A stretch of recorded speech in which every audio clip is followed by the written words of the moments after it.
Hello, everyone. This is Vikram Mukherjee. Good afternoon, Prashant. How are you doing? Good. How are you? Not too bad. How's the weekend going for you so far? It's been good. It's been good. Um, so yeah, today we have Prashant Kumar on the podcast, and also known as Texas Tabla, and we're just going to be talking through several different things. First, sort of early life, and then Taalim inspiration for the channel as well. And hopefully there'll be some fun questions at the end as well. So I'm super looking forward to getting into it. Awesome, man. Yeah, me too. Looking forward to it. So yeah, let's just start right at the beginning, Prashant Bhai, if you don't mind. Explain to the viewers sort of where you are in the world and what your early family life has looked like and how Tabla became a part of that. So when I started Tabla, it all based in Texas, Houston, Texas, actually. So when Okay. I started Tabla, I didn't think it would be, such a big thing. I learned from one teacher for about a year or two, but he had some visa issue and he had to travel back to India for that. Then I met my main teacher when I was about 7 years old. I was five when I started, but at the Mhm. age of seven, I met my teacher that I'd learned from for the next 10, 11 years. His name was Shibendu Chakravarti. Mm. And at the time, I had no idea how precise he was and how well connected he was, and that the fact that he had learned from Pandit Swapan Chaudhary, the tabla that he used to play in class was from Pandit Kumar Bose, like his Wow. actual tabla that he gave. So I had no idea about all this at the time, but later I started realizing that probably the best in the state he was, and he still is. And I got really lucky to learn from him.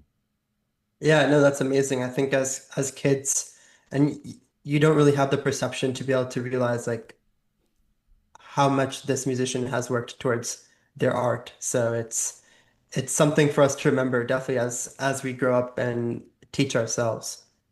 Yeah, no, definitely. I had no idea. Later on I realized he told me about, yeah, this is the exact baya that Pandit Kumar Bose plays.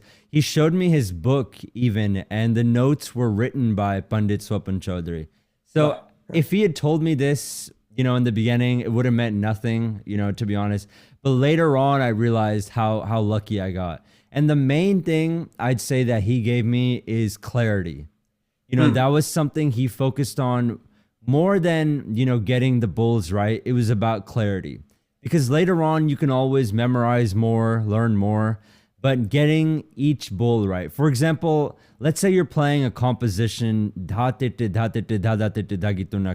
So he would listen for the one bull that maybe is not coming right, maybe the tun, and he would Hmm. make me play that louder than the whole thing. He'd make me focus on that, and he'd go through every bowl and kind of fix it like that. And it was very tedious, but now I really have come to appreciate that. So No, that's so nice that you've said that because I think it's almost scrutinizing because tabla's not just about the hand movement itself, it's about the tone that it produces. And that's like a variable over time, right? Your hand changes over time, especially when you start tabla at a young age. Hand gets bigger, so appropriate adjustments need to be made. Um, do you remember how that felt at that time actually? Like was it frustrating? Was it hard or did you not mind it? no, it was really hard. I would lay down after about 5 minutes and need a break, and he would just play maybe Tintal Teka in the meantime. But I remember distinctly just laying down and looking up at his ceiling. It was very exhausting. Yeah. It wasn't anything easy, and it was quite tiring. And about a few years into it, maybe 5 years, to be honest, I actually wanted to quit. My mom and me, we had this discussion on the stairs in our house, and she just wouldn't let me quit. Yeah. And I think I was 12 at the time, 12 or 11. And right there, I think when I was 13th, that was when I got over kind of the hump, Yeah. and then I started, playing in his like group concerts that he had. And even my parents were like, whoa, he's actually playing, I know it's not the best to say, but they thought I was playing a lot better than, his other students and things like Yeah. that. They felt like it was worth it. So then they started kind of more promoting me, Hmm. to play more and more. But that was how it started. I was just about to quit, but the following year is when I think the transformation kind of happened. So Yeah, that encouragement aspect of teaching is a huge, huge step. I think I remember for me, the first time I got a paid gig in high school, I was like, whoa, this amount of money, like I can go to a football game and not worry about, asking my dad for money for for French fries or something like that. So these small, steps of motivation, I think really do end up actually making a big difference long term, more than we realize. yeah, definitely. Definitely. I didn't have any paid gigs in high school or anything. That came later when I was, I think, in my 20s. But I can definitely understand how that would, really motivate someone and make it fun as well. So So has all of your Taalim been primarily in person, or have you also had the opportunity to have like workshops or go to online classes, things like that? so it's mostly been in person for most of my life. But then when it came to online, when I realized that all these teachers are pretty accessible, Hmm. then I just started learning from every single name that there is. Everyone. I did have some in person with Pandit Swapan Chaudhary and Pandit Kumar Bose because they would come to my teacher's house and stay there, from time to time. I did have, in person with them, but when it came to learning online, I learned from Pandit Anindo Chatterjee, Pandit Ramdas Palsule, Vivek Pandya, just anyone that I could find. Ishan Ghosh, I remember I had one class with him. Just anyone that I could find, I would just basically, pay them and have a class. So it wasn't really one, but I just wanted to learn from everyone. Yeah, I So think that's a definitely unique aspect of learning tabla outside of India as well. With the accessibility to teachers changing, you really have it has to be a part of your mentality to sort of like go out and find them, make connections, sort of make whatever sacrifices you need to be able to get that lesson, get those that talim, and then work on it until you can find another opportunity. yeah, definitely. It was fantastic. And my teacher also had no problem with it either. I think a Yeah. lot of teachers would be upset like, "Oh, you're learning outside the Gharana," but he had no issue with it at all. So that was something I really appreciated because my mindset at the age of 12 or 13 was literally the only tabla player to me was Ustad Zakir Hussain. Hmm. I had no idea about anything else. And my teacher would get a bit frustrated at that. He was like, no, go look up such and such. I think he told me to look up Pandit Anindo Chatterjee. Yeah. When I asked him who he thought was the best, he said, go look up him or go look up another teacher. He never gave me a definitive answer on who he thought was the best, but he would tell me references and slowly kind of expand my horizons. So Yeah, I don't know if you've also shared this experience, but I think throughout my life and still to this day, there's still tabla players that I would go like, a year, 2 years, 3 years, just listening to them, like really just always coming back to their videos, always coming back to their recordings. So just like how life has phases, we definitely go through like our listening phases as well. yeah, definitely. That there's always a new one, and it's always like a ranking of, oh, for these few years, so and so is the best, and yeah, probably I've had the exact same experience, as well. So So going back a little bit, I know you're currently in Texas, and there's quite a big South Asian population in Texas. What's that scene like, both culturally and musically? it's a growing scene. It's definitely growing. The thing that changed my tabla playing forever was something we called Sai Center out Mm, here. And over there, I got an opportunity to play like every weekend almost with Sai bhajans.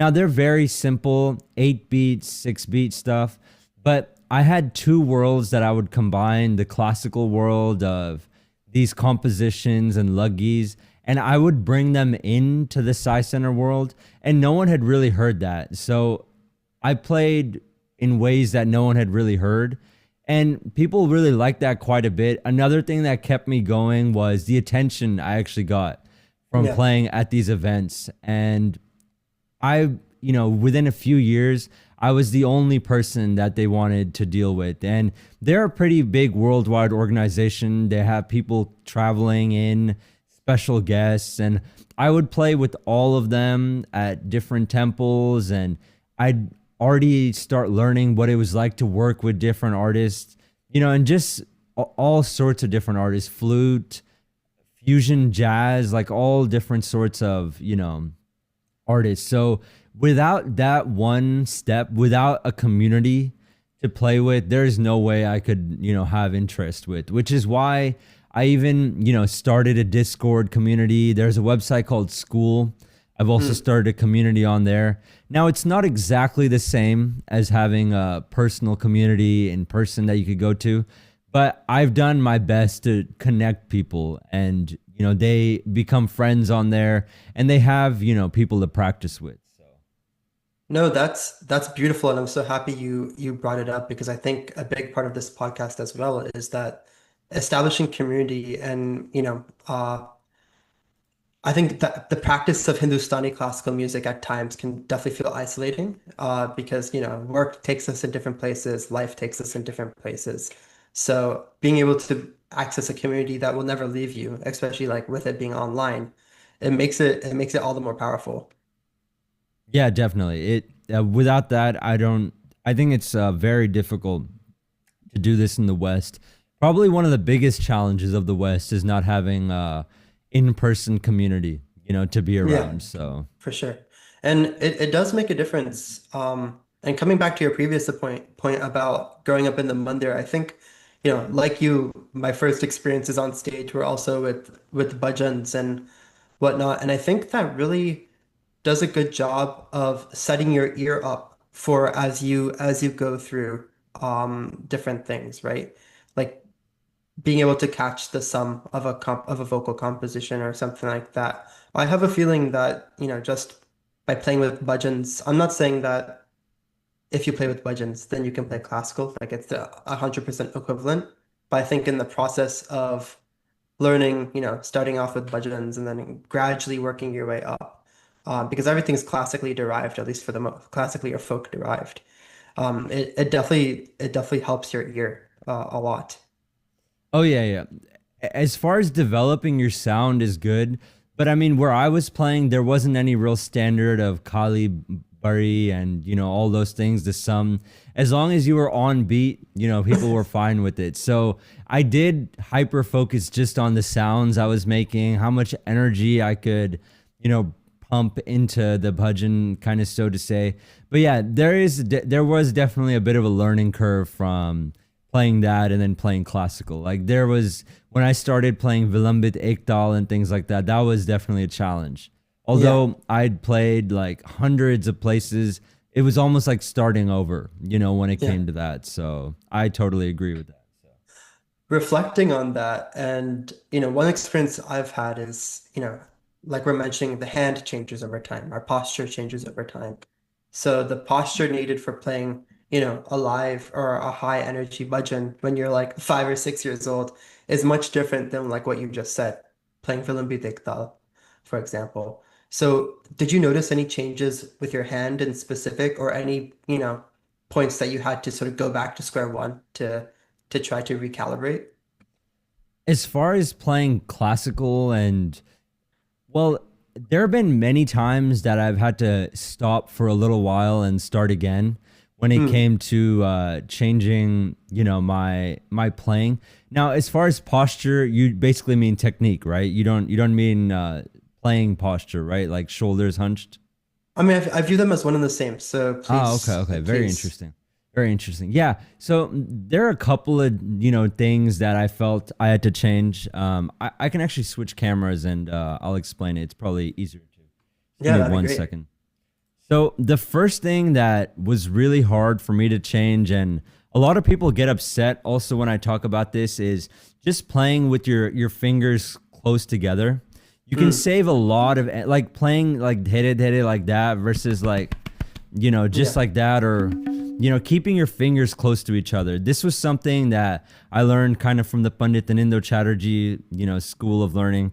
And that was really difficult, to keep. And for almost all the bowls, like, all of that, just keeping it all there. So that was difficult. I had to stop and do that. The other thing was on the baya for certain compositions, knowing where to do like this index kind of slide.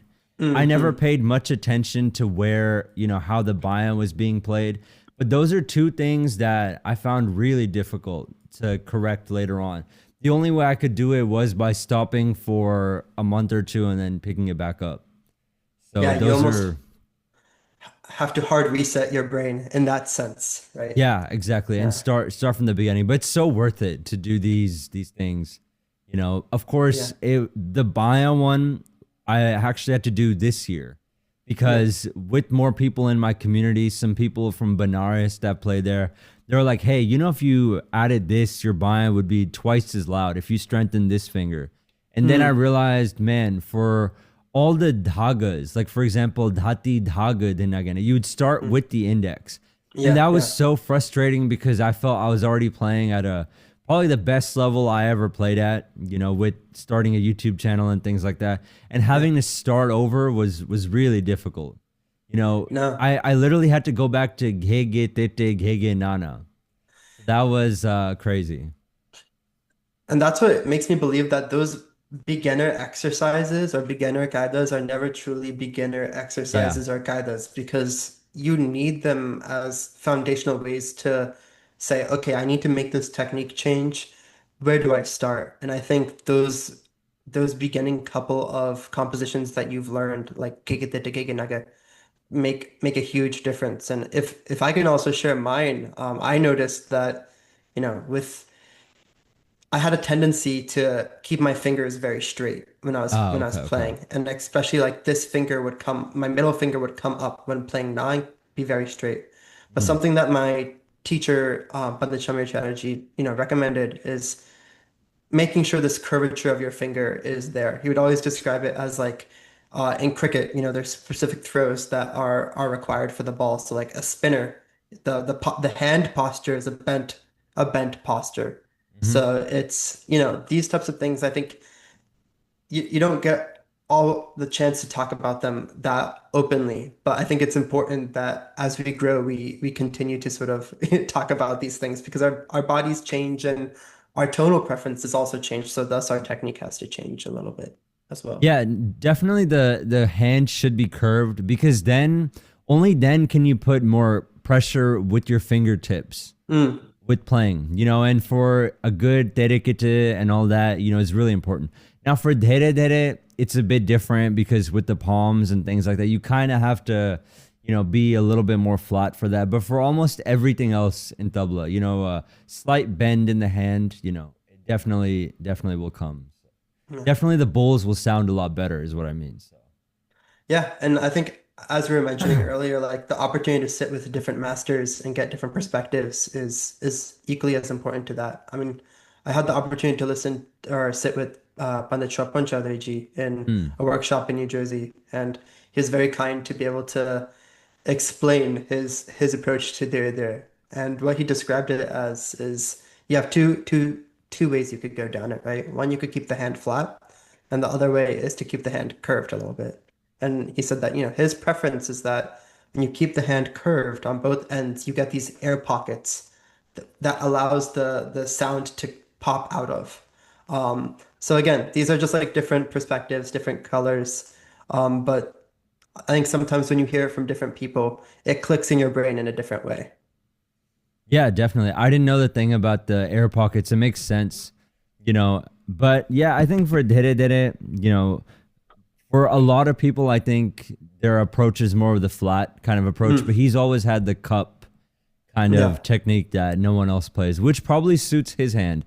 Which is of another thing course. about tabla that you do guide a student into the right technique, but you also see how their hand will fall into Right. place. You Yeah. can't you can't, micromanage every single thing. No. So Each person's mechanics is just so different, and that really just comes down to like the actual anatomy, like how much fat or tissue do you have in between the bone and, the finger pad for one thing. It's a variable, right? Yeah, yeah, yeah, it's true. That's interesting. Yeah, definitely.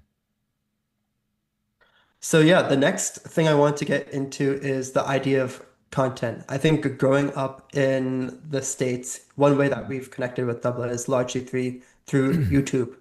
Especially if you're born at the, end of the 90s, early 2000s, YouTube was a big part of growing up. So in what way have you balanced sort of the consuming of content or tabla solos online with your own riyas? And have there been any moments that you feel like one has impacted the other? Well, part of this has to, I did get lucky when I was consuming a lot of solos on YouTube.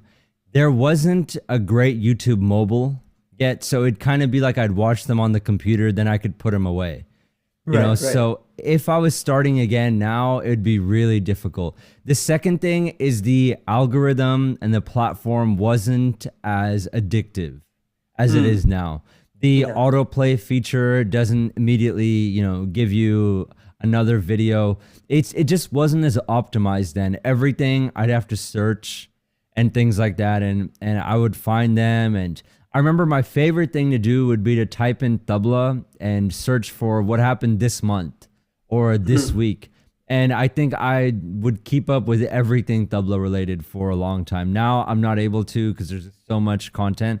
But for a while, that was my favorite thing to do. But like I said, when I would do that, then I would apply it on Sunday at Sci Center as well. So I naturally, and not on purpose, it just kind of turned out that way, that the balance of learning something and being able to apply it within a week really helped me quite a bit. Whereas I think a lot of people these days are just watching a lot of stuff and not able to apply it because the content is so addicting, or the platform is so addicting. Mhm. So that's kind of my take on that. So It almost sounds like you're describing like a happy medium in which you're consuming content for the specific purpose of, taking or synthesizing what is good from it or what you can identify with. And then you've processed that and you're trying to emulate, one or two certain things that you saw, right? An yeah, yeah, approach to a exactly. composition or a fingering, which is much different than consumption for the sake of consumption, right? Yeah, yeah. No, definitely was. But I will say the fact that there wasn't a great mobile platform, that had a lot to do with it. At the time, I think YouTube just had certain videos on its mobile platform. It wasn't even all the videos. So I Yeah. mean that was a big thing, I feel right there. So I would have to listen to something, and then in the car, I'd have to just think about it, again. I wouldn't be able to watch three other videos that would distract me. So yeah, it definitely was a more of a happy medium then. And as far as starting my channel, I got so much from YouTube that I've actually named my Discord YouTube Garana because I've gotten so much from there. And in the beginning of my channel, which was, I guess, about from last November to the beginning of the summer, every single thing I learned off of YouTube, I basically covered how to play it, how to practice it, practice drills in general that I got from, all the different masters. And I kind of condensed it into something that, people could do, that it wasn't very overwhelming. So that's kind of why, I started my channel. But I think I literally covered every single thing that, I know of. I would upload every day for a long time. So almost everything. And that's kind of how the origin of my content became. So In terms of, Tabla content, what was sort of the driving factor in wanting to produce that? What did you want to see from it? I thought that in this time, the way that I would see the YouTube, I actually, I don't know if it's the case for you, but I get a lot of recommendations from channels that aren't that big Mm, on my feed. So yeah. I just, basically thought that this could be the only time in history that you could actually make a living from playing tabla, and it wouldn't be too difficult either. You Mm, upload content as frequently as you can, At one point, it was, every day. Then, of course, there's so many great tools like Chat GPT and stuff like that. You can analyze your analytics. I just thought it would be definitely a risk and a huge time. Uh, it would take up a lot of time, but I feel like this was the first time maybe that you could actually connect with this many people all over the world, get students and things like that. And no one really had actually done this. Everyone is kind of obsessed with becoming a performer and things like that. And not only that, every YouTube channel was in Hindi as Hmm. far as teaching That's true. tabla. So no one was talking in English, and I just felt I had a lot to say. And I thought it was an excellent time to start like a school, basically. No, it's so great that you've paired sort of the creation of content, which is not necessarily or inherently a human-facing thing. Although humans do end up watching it, it's not live to live, voice to voice, with the idea of having like an online community where people are actively chatting and talking in real time. It's more than just this huge, debate that's going on in the comments section, right? There's, the opportunity to actually respond and talk to individuals and reflect on different things. Yeah, exactly. And that's what I felt, that no one was really doing this in the West. And it could be quite useful, I felt also as well, that, there's a lot of people that don't know about, getting into tabla and things like that. The one mistake I did make, I felt, was all the content was a bit on the advanced level, Mm. which could be overwhelming. But now I'm kind of going back, and since I'm correcting, the stuff on the bind as well, it's a good time for me to start over and make a bit more simple content for people to kind of get into tabla. So in some ways, you're also using like the reflection you have towards your own playing and things that you can work on, and also sharing that with others. Oh, definitely. The only way that I could make content every day is things I see in myself or see around inspire me. I actually find it hard when I take a break to come up with new content. But once I'm in the flow of making content, all I do from morning to evening is just look around, and something will just come up.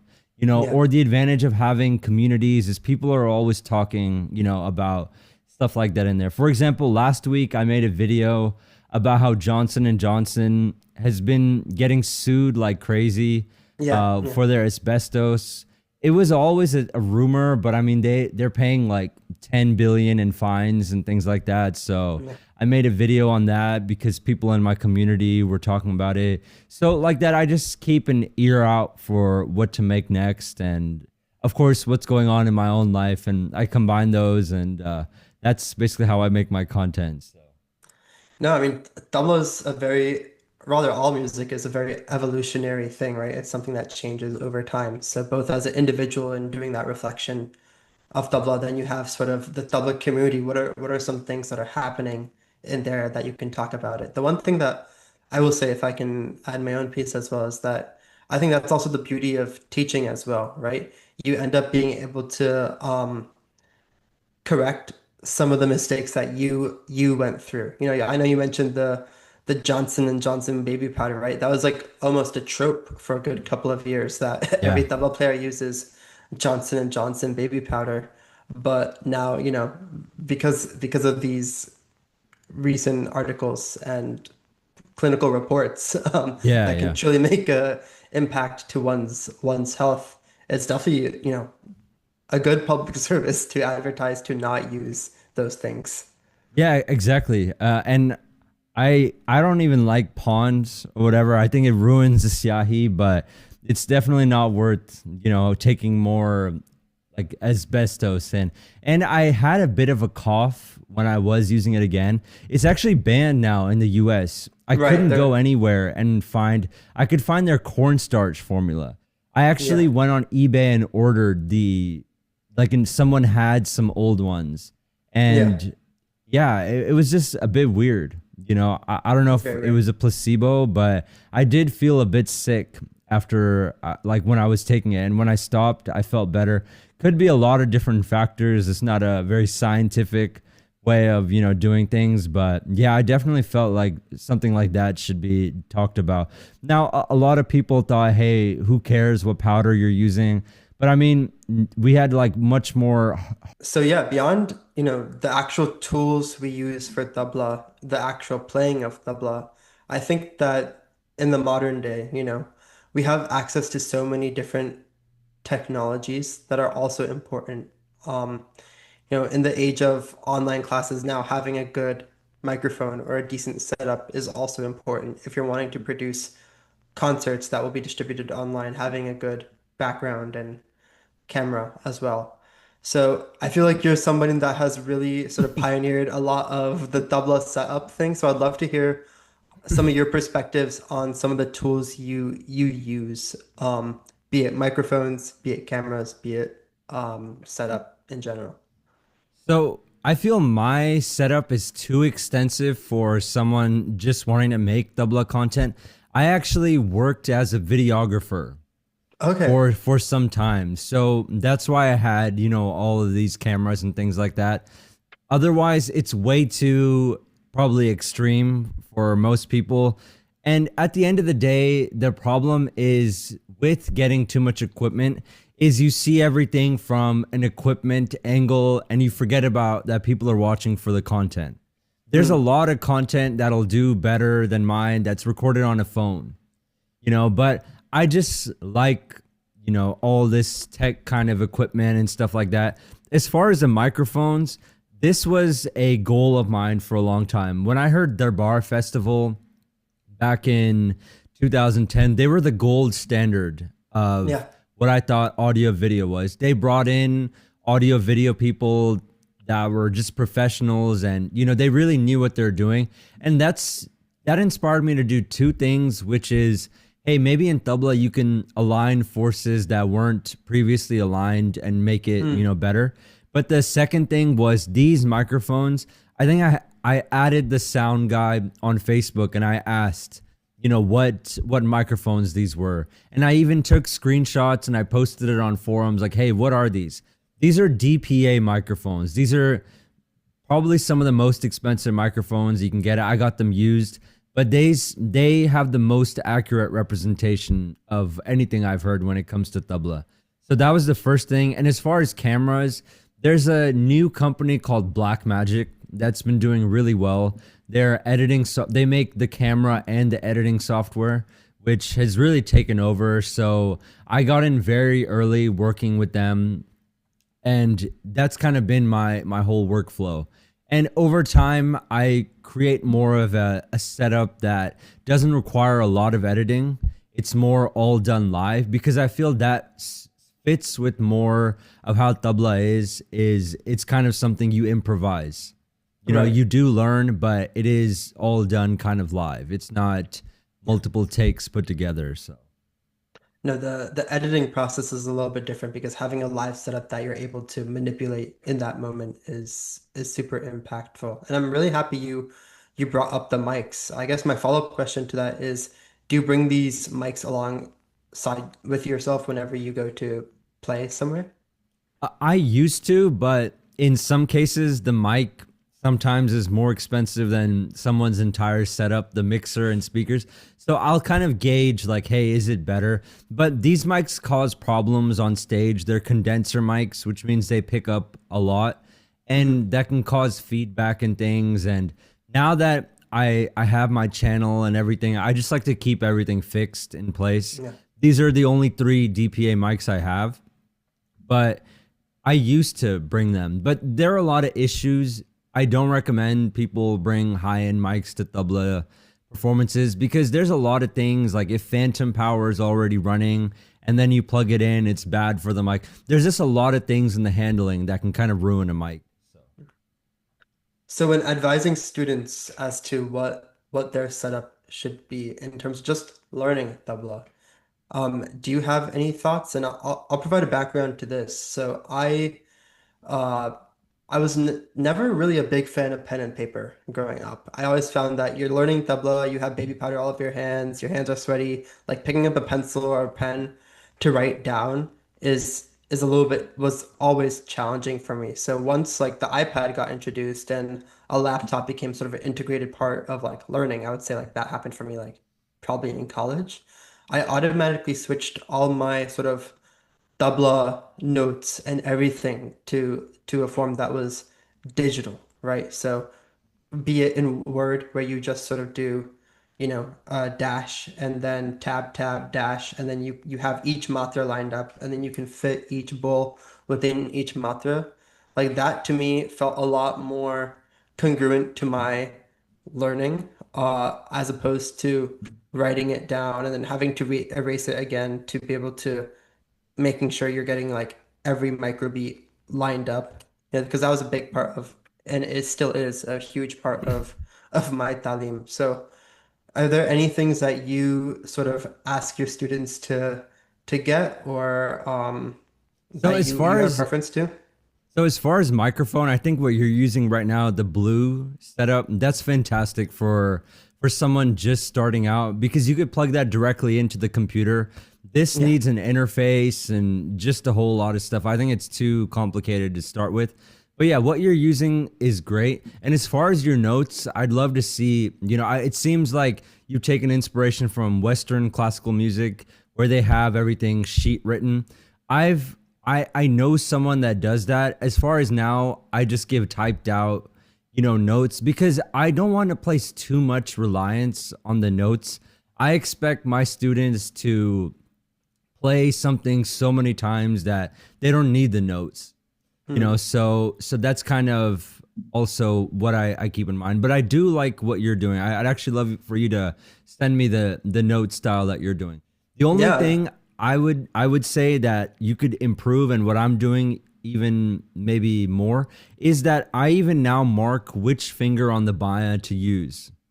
For Hmm. example, for dhigidhinna, that's a bit of a lot of people don't know that on the dhagina you start that part with the index. Hmm. So above the dhagina I'd put 1 2 meaning dhagi, like Hmm. that. So that'd be the only thing more that I'm currently doing. But yeah, I don't want too much reliance on the notes. But if there was a way to write them better, I definitely take a look. I do think now that learning is more digital, everything should be the idea that notes are sent before class or given digitally should be maximized. Because too many times with written notes, you teach a student, and then 3 classes later, you realize that they wrote terekete, not terekete taka. And that's just too much of a waste of time, I Yeah. feel. So, I also feel that at the beginning stages, having notes makes the language a little bit more personable in that regard, right? Because we can say "Da tiri kir taka," and it instantly registers, right? But in like that first year or two of learning tabla, that language is still very abstract, right? I still have students that have problems saying like theta kita is a good example, right? Because they ask, how come it's not theta kita in this example? When they're right, it could have been theta kita, right? So having that ability to see the language and like process that in another way, I think has is very, very important.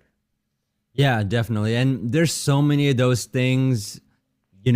I recently made a luggi where I called ne thin. I mean, tabla can be very confusing like that, which is why I always want people to focus on the sound, Hmm. more than the notes. But I think you're right. If we want more people to get into this, the notes have to be written in a clear and structured way. Yeah. So I think what you're saying is really good. No, I'd be happy to share that with you at some point. Yeah, Um, definitely. and and definitely as you expand your knowledge and you maybe go into different granas that you might not have been aware of, that language also changes and evolves as well. So what is now like din in one language is played in it's the Pagavaj din in a different way. So Yeah, it's yeah. it's important to have those like differences also registered in your brain as well. No, definitely. There's a lot to it that it should be done slowly. I don't think that learning from a book is the best idea. There are some books out there that can teach some compositions. I don't think all the notes can. I don't think all of tabla can ever be learned just from reading. So I that totally is, agree. but maybe with an evolution in the way notes are written, it could be. Because I think in Western classical music, they can learn pieces just from the notes. So why not in tabla as well? So Yeah, I mean, I think that's definitely a conversation and debate to be explored. And I think one that, people will definitely have strong opinions of, right? I think a lot of the common denominator that I've realized in talking to a lot of tabla players is how valuable they feel that acoustic experience or the personable experience of being one-on-one with a teacher is, either whether it's on Zoom or whether it's, in person at your local mandir. I think it still makes a sizable impact being able to just hear that straight up and personally. So, but I still think both, as if you were getting interested in tabla now and you're trying to sort of figure out where the landscape is, those are definitely some challenges that you would be facing right now that even 10 years ago or 15 years ago, like, we did not necessarily face during those beginning stages of playing tabla, especially. yeah, no, there definitely are a lot of challenges, and I think if you try to really do anything when it comes to tabla, people will have some pushback. Mhm. There's going to be certain people that they're not happy with how you're doing things. I get comments all the time. I was reading an email today of someone giving me feedback on a video. It was difficult to read. People will say all sorts of things. But I think that, you got to have a bit of thick skin and just, continue regardless. There are a lot of things I do that I think people would be, not too happy about. But I see a way forward, a way that things haven't been done. And, you just have to innovate no matter what. So, Yeah, I think that's a perfect segue into my next question and asking a little bit more about some of the content and the inspiration behind the specific content that you make. So we talked about it earlier. So I feel like one aspect of the content you make is composition breakdown, right? There's this really cool rela that has a really cool, fingering technique that is very beautiful, right? Let's break this down step by step and try to talk about the nuance aspect of it. But the other thing that I think you mentioned, which I really appreciate, is sort of the mental preparation needed for tabla, right? I think living in the modern world, we have a lot of stimulus, right? So whether it's the content we produce, whether it's, we need to go out, hang out with our friends at some point, then come back to playing tabla, there are adjustments that need to be made from a lifestyle perspective, into the actual playing of tabla. So if you don't mind, just talking about any of the inspiration that you've had in creating that, and if I may say so, like expressing your vulnerability in that regard.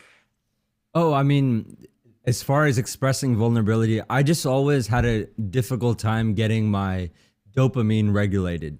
There's so many distractions that, are out there that give you instant dopamine hits that I always found tabla like to be really lucky to have been in the right place at the right time to learn tabla.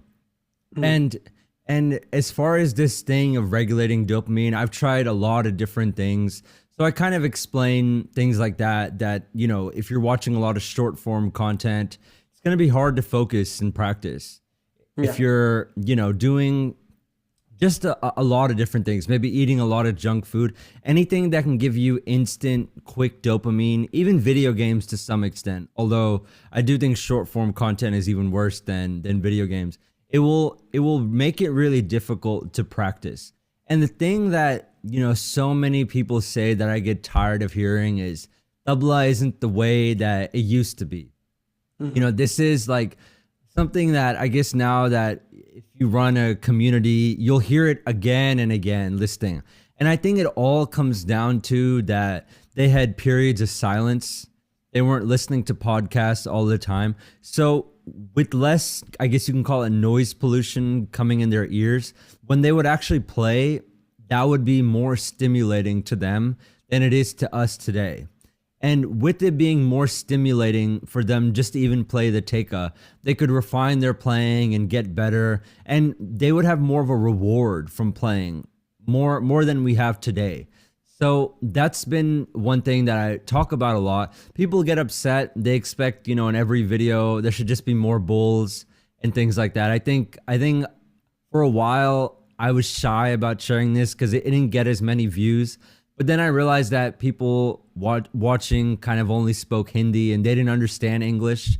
So that's why they liked the tabla bowls. I guess it's a more universal language. Hmm. But over time, I became more comfortable sharing things like this. It is a bit off topic. It's not necessarily about tabla, but without it, you can't really get good practice. Totally. You have to be aware of your surroundings and environment and the stimulus and stressors I think we all face. You know, I'll give you example from my own life, right? Some like going to the gym was something I felt very passionate about. And then to a certain extent, I was able to continue my progress in the gym, doing whatever exercises I wanted while also maintaining some semblance of Riyaz as well. But gradually, I think as I got older, I found that certain things that I was doing in the gym ended up being very detrimental to my Riyaz. And like that's not something that unless you have gone through that experience, you're able to really speak through, right? So, how you mentioned in the old days, right? In the old days, a lot of the tabla masters would do like yoga. Obviously, tabla in itself is a yoga, but yoga was a big part of the Taalim, and then wrestling. The Indian form of wrestling is Yeah. was practiced by many of the great masters as well to sort of maintain the physicality needed for that. But I think, nowadays our circumstances are a little bit different, right? And instead of going to the dirt field, we might be going to the bench press, right? Yeah, So yeah. that's just a part of growing up. And I think at the beginning it used to be more specific to kids in America, but gradually as the world is progressing, people in India are also, there's a huge fitness culture over there as well. So I think having that conversation of being like, okay, how do we first of all open up this conversation to start talking about like what things are good for you in terms of playing tabla versus what things could potentially be detrimental for you is an important part of that learning process. Yeah, definitely. And this also, again, triggers people. But I think what they would do is they would use mace bells, Mm, which is really good. And I don't know if they're just as effective as bench press and things like that, but you do get something of a good workout and yeah, a lot more mobility in terms yeah. of your shoulder, and it works your back and things like that. So to anyone that is trying to combine, I recommend mace bells. The problem with the weights is you have to curl your hand so much they become tight. There's a lot of So pressure on your wrist. Yeah. yeah, that too, that too. Whereas the mace bell is more momentum based, Yeah. and you're not supposed to grip too tightly. But what it does for your shoulders, especially the rear delts, which are Hmm. super important for when it comes to playing tabla, all of the bias strength. And this is Hmm. something I learned from one of Ustad Zakir Sen's students, Salar Nader. Hmm. He has a pretty good YouTube channel, and he's into fitness as well. He talks a lot about how all the baya development comes from the rear delt. Hmm. So, Hmm. and that's not a muscle that people typically train much in the gym, but Right. there's almost no mace bell workout that you can do that doesn't train that, and it adds Yeah. mobility as well. So, Yeah, the actual usage of the muscle itself is different in that regard when you're training it to have like mobility and flexibility, which are I would say more important than actual brute strength when it yeah, comes yeah, to tabla playing for sure. I yeah, think definitely. it's definitely a common misconception I think that you get with playing tabla that like, oh, don't your fingers hurt after playing or something like that, or like, don't do you have to be really strong and powerful to be able to get the tone that you're producing out of tabla?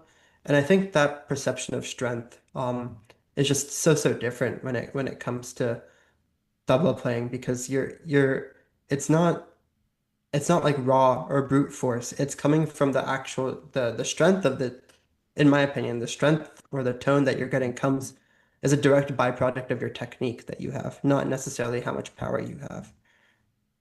Yeah, exactly. Knowing the right contact point. I actually made a post about this last week. Knowing exactly what contact point, like for Terikete, we were talking earlier, using the fingertips.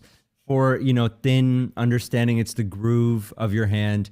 Knowing the right contact point and then slowly applying more strength, not just the brute force kind of using your whole hand for Terikete and stuff like that. So yeah, you first understand the nuances and then you amplify the sound once it's good. So And of course, there are small changes person to person, individual to individual. But overall, these things or these general guidelines for structuring your hand is pretty universal. Yeah, yeah, definitely. Definitely. I think no matter who you are, you're going to be playing most of the bowls from your wrist and your fingertips. And it's all a combination of how to use those. Yeah, I haven't seen anyone use any other technique that's worked so far. So, Yeah, yeah. And I think also having the certain goals in mind when establishing your technique. One thing that's always been I've been lucky to have drilled into me is longevity, right? You want to be able to play tabla better in your 80s than you did in your 20s, right? So making your technique set up in such a way that it'll service you even then, setting the foundation to that building.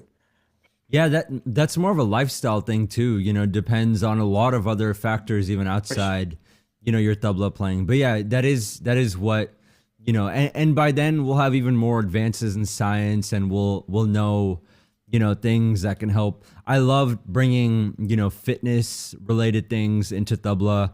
There's something even I was talking about with one of the teachers in our organization. You can, when you practice hard for a long time, you can actually use these cooling packs on your Mm. palm. I don't know if you've heard of this. When No, I'm people not. bench press in the gym, let's say they train to failure, what they do is they cool their palms quickly with either gel pads or they stick their hand in ice, and Hmm. the veins from that go to your heart. So you can cool down your body really fast in like a Yeah. minute or two. And then when you go back to your next set, you're almost good as new. Yeah. So that same thing, let's say you have 2 hours to practice, push yourself really hard, at the end of one qaida that you're playing, then cool down and start again. You could get even more of a workout in kind Yeah. of, or like a hand workout in. So stuff like that, people think it's weird, like, oh, why are you talking about all this? But I like bringing in as many things that can help people. Even what we were talking about before about standing and playing.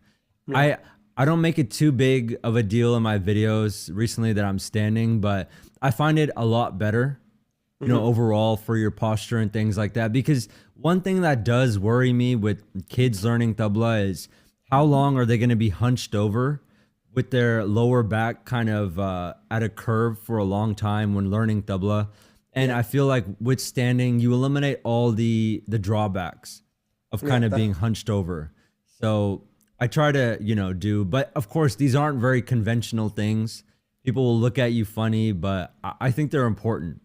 So I totally agree because again, in the idea of longevity and not injuring yourself to a point that you might not be able to play tabla, it's better to do these sort of quote unquote unconventional things for now until you can get to another point. And um, it's interesting that you brought up the cooling situation. My mind initially goes to like reducing inflammation, right? Whenever you're using a muscle, or whenever you're using um really any part of your body excessively, that muscle is about to get inflamed, right? yeah, yeah. So by cooling it, you're reducing that inflammation, sort of resetting that. And then I think the opposite is actually also true for tabla, right? I think there's one story that I heard actually of I think when Pandit Ravi Shankarji was touring with the tabla player, and the tabla player sort of it was cold that day, and they had a hard time sort of warming up. Panditji said, go to the sink and run your hand underneath some warm water. So like these tips and tricks of the trade, I think are definitely important, right? Because we live, at least most of us living in the States, many of us have four seasons, right? And some of those, winter can sometimes get to like 20 degrees or something like that. So your hand, if you're not wearing gloves, does feel very stiff naturally, right? So having these tips and tricks to try to understand like how to go into practicing in a sustainable way is definitely very, very important. Yeah, actually, when it comes to the tricks, I think my teacher has, like, I emailed him one time, like, hey, takes me ages to warm up. What do I do? He actually told me about use warm water, Yeah. whatever you're playing. But I think as far as the issue of it being cold and playing, Ustad Amijan Tirakwa would soak his hands in ice water for Hmm. about 30 minutes before playing because he felt, I think it gave him a better mind to muscle connection. He could feel exactly what he's doing. And of course, he was training for like kind of what you said. Let's say your hands, it's cold and it's stiff. Here in Texas, it never gets that cold, maybe 1 or 2 days out of the year. But I think that could be something that you could practice. It is very intense though. Yeah. I tried it a few times. I couldn't do the half an hour. It's very like painful, but I mean that's what separates him from I guess everyone else, so Yeah, the lengths that they're willing to go yeah, in yeah, yeah. terms of maintaining your physicality in such a way that tabla is a sustainable practice. Yeah, and not only that, you've probably seen videos of him in his 80s. He was still playing really well. Really, Yeah, really well. So, and both Tako Kansab and Samta Prasadji, I believe, as you know, looking at them now and having a observation of them, they're very like their physical stature is very large, yeah, right? yeah. So it was very interesting being able to see that and how that transposed into the tabla that they were playing. Yeah, yeah, definitely. Definitely. It's the physicality of it has a big thing to it. Pandit Kumar both still playing with a good bit of weight, even though Yeah. he's getting up there in age. It's something I've talked to him about. That hey, how did you keep all this weight? And he talked about in Benares they have that culture of akara, like we were talking about earlier, and Mhm. that definitely helped. Other things too, like they play with the weighted bracelet. I Oh, haven't that's really interesting. tried all that because I don't think it. I think it'll throw off your center of gravity a little Yeah, yeah. bit, but definitely using like a 7-inch dial like this one like takes more effort to play, so things like that you could definitely integrate into how you practice and how to build more strength and more weight, so And I think for those of you watching, as we're talking through these different methods of changing your hand or providing almost physical therapy for your hand, double physical therapy that is, not actual physical therapy. It's important that you do all these things in an advised manner. Please don't just go ahead and start, soaking your hand in ice water and playing on a dala tabla. Like it might not be the best for your talim, right, at this given point, but having that supervised in a way and doing it very slowly is super, super important. yeah, this isn't medical advice that we're giving here. We have to say that for YouTube for sure. So yeah, speaking of longevity, I guess where would you see the community and channel 10 to 15 years from now? So I'm always, trying to evolve. In fact, my other community is called Tabla Evolution. So I'm Mm, always thinking of more, ways of how Tabla can be evolved. For this next year, I'm doing something a little bit different. It's an experiment. It's more of you pay a yearly fee. And of course, when I tell people the fee, they're already outraged. The fee for the year is 5,000 USD. But the thing is that there's 5 classes a week, not an yeah. hour class, 10 to 15 minutes Hmm. of and this isn't possible again unless you actually run this like a business. You need good teachers that are trained and things like that. You need like an kind of like an HR and things like that too. But basically what I'm doing is they get a 10 to 15 minute class. The thing that is avoided is, let's say you do the old traditional 1 hour Hmm. thing, that kind of you can practice wrong during the week. You can get into like bad habits. But with this, I feel that there's much less risk of that. You're getting almost daily feedback. And the other thing is that there's so many outside influences in the world that you need something like a constant supply of motivation and inspiration. And Right. and the basically you're just always around tabla. Let's say for most people they don't have a tabla community. At least learning that many times a week is really good. This is what 250 classes a year, Yeah. short classes. The other thing about the classes being short is, as much as I talk about dopamine and things like that, I have to meet people where they are. Hmm. I Hmm. can't expect to do a monthly 5 hour class and expect people to pay attention. So like Yeah. the way that content has gotten more short form, I've also adapted, into something like that. So that's kind of my next step in making the most progress in the shortest amount of time, because the other thing is people don't have much long-term thinking anymore. They want progress fast, and you'd be surprised how quickly you can get the na sound correct from not playing tabla to getting it good. It used to take about 6 months to a year, but Hmm. with daily guidance you can cut it down to almost a month, Wow. because when they're on their own, they're like they're not anchoring these two fingers down, and they go into playing like that, and they think it's not. You can correct that, Yeah. really fast. So that'd be the first thing, in this year that I see it. But yeah, just more and more, as much technology that can be integrated with it. There will be a lot of people that they don't like that. They want to stick to the tradition, but the technology can help spread it further, and everyone can get very accurate, structured learning. Yeah. So in 10 to 15 years, I mean, people won't like this, but it will be some sort of AI like watching your hand and correcting every single thing. How that'll be, I don't exactly know, but that'll be the best learning for everyone, and it'll be the cheapest cost as Yeah. well. So, No, I mean it's interesting because I think one of the first experiments I did with ChatGPT is, you know, give it a kaida, dati tagina, dati tagetuna gonna see if it can give me paltas of the kaida. And it what it produces is it makes sense. It's not how, we would expose that kaida, yeah, yeah. conventionally.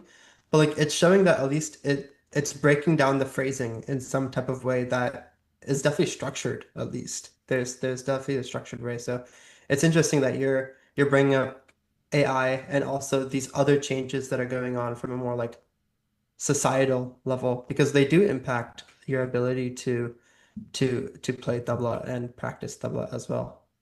No, definitely. As of now, it struggles a lot. I remember ChatGPT had a video function where you can now, when you click to talk to it, you can also turn on your camera. And Mhm. a few months ago, I just played Na and on video with it, and I asked, "Hey, what is this?" And it said that looks like Na, and I was really impressed with just that. But then after that, I played Dedicate, and it also said that that was Na as well, and basically it thought every bull was Na. So then I was pretty upset. I threw my phone, aside. But yeah, it definitely will take some time to get there. The other advantage with doing it with AI is there's no scheduling issues. You can Right, do it's it, accessible. Yeah. yeah, you can do it whenever, 24/7. Still an issue with the current way we're doing classes is that you have to set up a time, you have to show up on time. This can be started anywhere, anytime. And I'd even, not be against the idea of using VR and things like that, where you can have a virtual teacher in front of you and your hand is observed. I mean, there's just a lot of innovation that could be Yeah. happened. There could even be tablas where like there's sensors inside, so it can see exactly where you're hitting. Because Yeah. on video, it's a little bit hard unless you don't have like really good cameras to see exactly where it's hitting. So basically I'm all in on using technology in any way to improve learning for tabla. So Yeah, no, you're making what a subject that is typically very daunting and intimidating, at least more accessible. And it's really not any more different than, you going, if say if you are learning golf and you're going to one of those virtual golf stimulator things or simulator things, like yeah, yeah. it's a very similar concept, right? You're just getting the technique refined in a way that a machine can can tell you how to refine.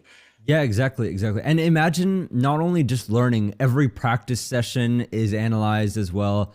I mean, we don't even know how fast you can make progress. Tabla's always been seen as, oh, be patient, it'll take a long time, but who really knows, As long as the classes are engaging in a way, like you could probably make a lot of progress very quickly with the right kind of guidance and practice using technology. Yeah, for sure. I think the only immediate challenge that's coming to my head from that mentality, I think, is that we're increasingly moving, and I know this from working with students, is that we live in a world where there's always a medal for the next step.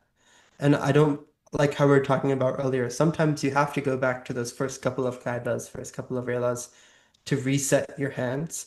So I think the modality and the mentality required for tabla is a little bit, of course, there's a bias, but nuanced, if I can say, right? Yeah, yeah. I don't think that there's necessarily going to be Tabla the video game where you can start at level one and work your way up until you're a master at Tabla, like a Guitar Hero, for example, you know.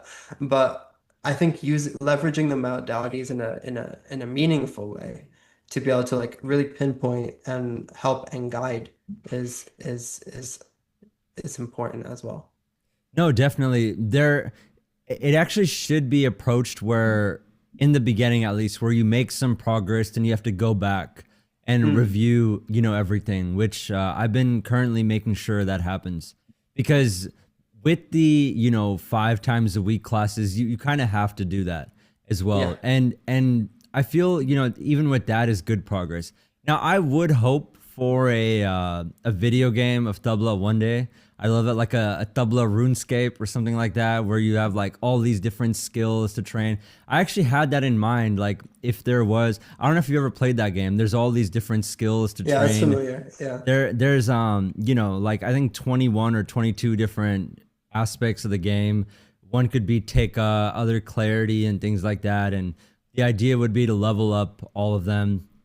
But yeah, there could be there are going to be definitely some potential challenges, but in the next 15 years I think it could be a possibility. And of course, I know as I'm saying this, a lot of people will be like, no way, this is awful, you're going to lose the soul of tabla. I've heard it, I definitely have heard it, but the thing is, sound quality has always been my number one focus, so Mm. I'm never going to compromise on that. I have an obsession with the acoustics of tabla. Even this room has a bunch of acoustic treatment and things like that in it. So that's something I'm just not willing to compromise on. If you leveled up but you play something and it sounds awful, the clarity isn't there, but technically it's all right. For me, that just doesn't do it. And I feel like if you have that in mind, you can do a lot. If not, then no. So No, thank you. Thank you for that insight, Prashant. I think it's amazing. And the whole to those of you who are watching, yes, I think this conversation can feel very distant at times, but it is a reality of, where we're living, balancing what is conceived as a traditional art form with a, ever-changing, ever-moving world. There is a sort of daunting aspect to that. But I think as Prashant mentioned, the bottom line, talking to almost anyone in tabla has been sound quality, sound production, and tone, because that's truly what it boils down to. You can play the most complicated thing in the world, you can play the most simplest thing in the world. Like the thing that sounds the best, that has the best tone from it, the actual resonance will be the thing that takes the day, I think. yeah, definitely. I mean, for me, that's what it is. Sound is something that's universally understood, whether or not you played the Kali Bhari in the right way and all that. That becomes more technical for tabla players. But sound is something that everyone can understand, no matter where you're playing. And that the other thing about focusing on sound is that's also how you would expand tabla. With too much focus of the technicalities, which I do think are important. You know, if you're playing in like Mishra Jati or something like that, not every audience will really be able to connect with that. Mm. Versus if your sound quality is excellent, every bowl is clear, you could actually make more and more people into tabla because it'd be clear, simple sounds in a simple rhythmic pattern that they would like. Yeah. That's just my take on it. No, for sure. And I think there's so many different levels to sound that we have to keep in mind, right? Like opposed to other percussion instruments, and I'm sure you've definitely heard this before. Tabla's obviously the only instrument that is tuned, right? It's tuned to a pitch. So Yeah, yeah. sonically speaking, right, when you keep playing that pitch, those same wavelengths are coming and hitting your eardrums, and your brain is processing it in some sort of way. So maintaining that is how like you make something like Mishra Jati or Sankirna Jati like that palatable to even somebody that might not be so familiar with tabla as well. Yeah, definitely, definitely. And there's nothing wrong with playing the different jatis and things like that. It's just maybe people in the West would have more trouble connecting with that. On the Of other course. hand, it is very unique, and I don't think they have anything so complicated, in the No. West. So for a certain audience, it could, attract them. But for most people, just simple, clear sounds. That's why Ustad Zakir Sen, had the influence that he had. It was simple variations with fantastic acoustics. Yeah. And no So matter where he was, it was always just that sound that he was able to produce and like personify and explain, I think, was really yeah, what yeah. made his genius so palatable. Yeah, exactly, exactly. And people will say it's gimmicks, but I think it's just acoustics, really. Yeah. And he was inspired by a lot of people. So yeah, I completely agree. So Yeah, I think coming back to the beginning of what we said at the podcast, because we did talk about the Zachary G a little bit. And I think as a kid, right, like you don't really know what's what, right? But you do have this guy who's like making a composition sound like a deer running through a forest, right? We all know it. mhm. And like that makes it so much more as a kid, like now you have this story to tell. And like you can play that composition. So it becomes like a matter of pride as well, right? So at a beginning stage, I think it's important that you have these moments of connection to the instrument that go beyond the actual practice of it. Yeah, definitely. And I even think with this day and age on social media, if you want to do kind of okay, just practice a lot and play your relas. If you want to do like really well, share stories and play them. Hmm. That was kind of, but the thing is, sharing stories is more of a risk. You could look stupid, whereas, if you play, there's not much really to critique there. You played well, that's fine. But yeah, I think sharing stories is another big leap forward that he definitely did tell them really well. I don't know if a lot of people tell them, the Yeah, way I that he agree. does. They might tell them every now and then, but I've heard a lot of solos with just no stories at all, just Yeah. pure. And I think he inspired some other tabla players to do a little bit, of Hmm. storytelling. A big topic on this podcast throughout the time has been the idea of like Tabla being an abstract language, especially when it's coming to like guts or tukras or chakradas, right? Because those are fixed. They're not Yeah. ex tempo and explored in an improvise like in a way that's constantly being improvised. So being able to create that in a more personable way is super, super important. I do want to transition here because I feel like this is a point that we could talk about really for eons. Yeah, yeah. Um, and to rather the end of the podcast. It's truly been such a great conversation, Prashant Bhai. I hope you feel the same way. Yeah, it's been fun. It's been fun. Yeah. I guess my last question to you, actually inspired by the coffee. I'm not sure if you all picked up, but Prashant, I did pick up a coffee. So, um, what would be your ideal day of Riyaz? And I bring up the coffee because I think that everyone has their own beverage of choice when doing doing Riyaz. So, what would that ideal day look like for you? So the ideal day would be, let's say wake up, you do something outside, something a Hmm. big grounding, to start. And then around, midday or afternoon is like when I like to start, with practice. But I do feel that if you need to drink coffee and things like that to push yourself through the practice, then you may be kind of doing something wrong. You shouldn't really Hmm. need anything, any sort of like pre-workout or anything. Actually, what I used to make videos with do this before you practice, but then I found out things get more complicated. Like, yeah, Hmm. Hmm. first you should sit for 7 minutes and then breathe this way. I just thought it'd be much simpler if you just start, Yeah. no matter what condition you're in, tired, or some of the best practices I've had was when I was tired Yeah. because I couldn't put a lot of thought into it and the hand just had to, move on its own. So Hmm. there's not really a best condition or a beverage or anything that, I would say, to do. I'm drinking coffee right now because I'm trying to wake up earlier and earlier. So this week I've been a bit more tired. But as far as before practicing, just whatever state you're in, that Yeah. that should be it. It shouldn't have all these, you know, preconditions that, oh, I have my best practice in the full moon, so today, is not going to be day because the moon's not. I mean, it could just get so complicated that you don't want all those things. Just start and let your hands fall, the way.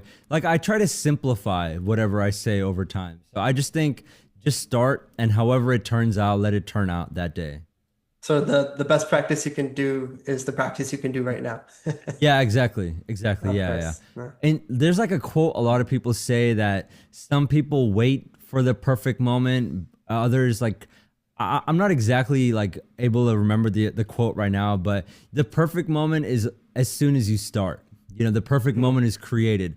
The perfect moment doesn't come to you as soon as you make the choice to start. That then becomes the perfect time to start.